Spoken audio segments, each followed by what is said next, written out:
Hello, today is the 15th of December 2010 and we're looking at the daily chart for the euro dollar.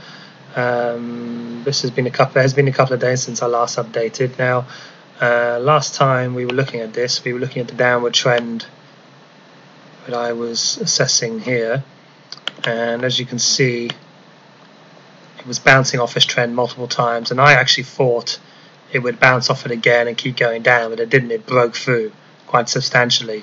So I got stopped out. I had a trailing stop of about 30 pips, and I got stopped out, but I'm happy with that as I was about 200 pips up anyway. So that's fine. Now, we've broken a major trend down here, which suggests that a new trend might be forming to go back upwards again.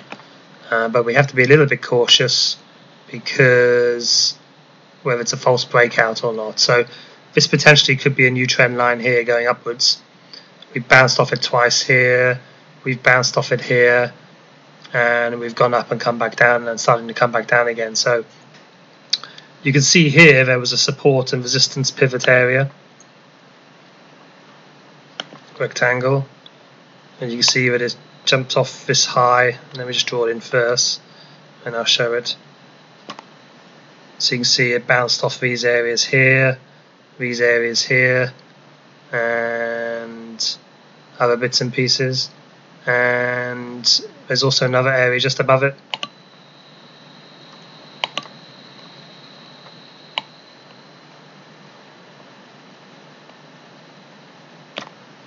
We had three tops here. That's why it turned down. That's why we made the original move, because it was coming off the trend line, bouncing off a trend line, but also on this horizontal pivot area.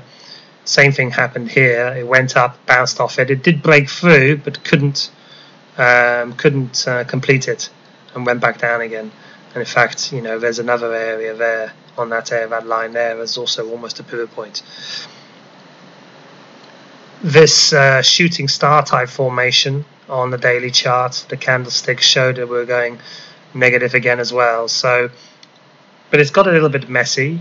I went back into it yesterday. I went short because it had bounced away from this support and resistance line, and because this was a shooting star where the wick is more than twice as large as the body, and therefore I perceived that was negative.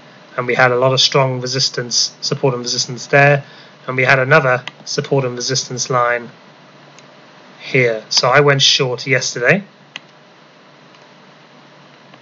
and I made about 25 pips before it swung up again, and here, and I got stopped out because I had a tight stop loss. So at the moment I'm out of the euro dollar, and I'm going to stay out for the moment because I'm going to wait till it comes down, see if it bounces off this new trend line. If it breaks through, if it bounces off, then I'll go long. If it breaks through and keeps going on down, then we have to look at breaking through this support line, the support area here, and then maybe there's an opportunity to go south, to go short there. So at the moment, I'm not certain at which way it's going to go, so I'm not going to trade. And this is very important in the trading environment. If you're not certain what's going to happen next, don't make the trade. Okay?